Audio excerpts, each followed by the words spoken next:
Hi friends, welcome to Cook with SG channel. இன்னைக்கு நம்ம என்ன பார்க்க போறோம்னா சுண்டக்காய் வறுவல் எப்படி செய்யறதுங்கறத பார்க்க போறோம். இன்னைக்கு வந்து நம்ம சுண்டக்காய் வச்சு ஒரு ஃப்ரை பண்ண போறோம். இப்போ இதை வந்து நான் ஒரு கவர்ல போட்டு தட்டி எடுக்க போறேன். இப்போ வந்து இதை நான் தட்டி தண்ணியில போட்டு இருக்கேன். இதை வந்து நான் இப்போ ஒரு பவுல்ல மாத்தி எடுத்துக்கிறேன். இப்போ இந்த சுண்டைக்காய் வறுவலுக்கு வந்து கடலப்பருப்பு உளுந்தம்பருப்பு கொஞ்சம் உண்டுன்னு ஓட்டோம்னா நல்லா மென்று சாப்பிட்றதுக்கு நல்லாயிருக்கு. அதனால கொஞ்சம் அதிகமாக எடுத்துருக்கிறேன். கடுகு, காய்ந்த மிளகாய் 1, கருகாப்பிள், மிளகாய்த்தூள், கொஞ்சம் மஞ்சத்தூள், தேவைக்கேற்ப உப்பு.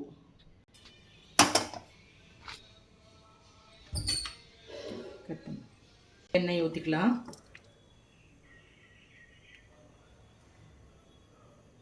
ஓகே, இப்போ கடுகு, கடலப்பருப்பு உளுந்தம்பருப்பு,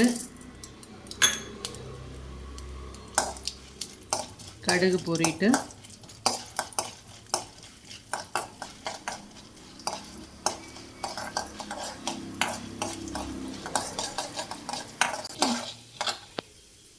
அடுத்தது கருகாப்பில், வரமிளகாய்.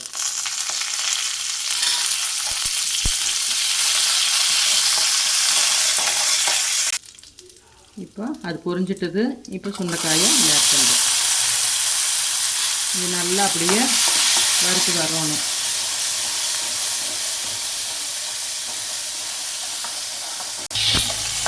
இந்த மாதிரி வணங்கணும். இன்னும் கொஞ்சம் நல்லா வறுத்ததுக்கப்புறம் நம்ம மிளகாத்தூளும் மஞ்சத்தூள் உப்பும் அப்புறம் ஆட் பண்ணலாம்.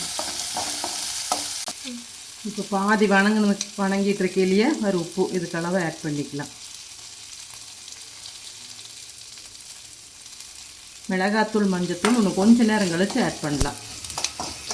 அதுக்கப்புறம் இப்படி நல்லா கொஞ்சம் கலர் மாறிட்டுது பாருங்க. இப்போ கலர் மாறினதுக்கப்புறம் நம்ம மஞ்சத்தூள் ஆட் பண்ணிக்கலாம்.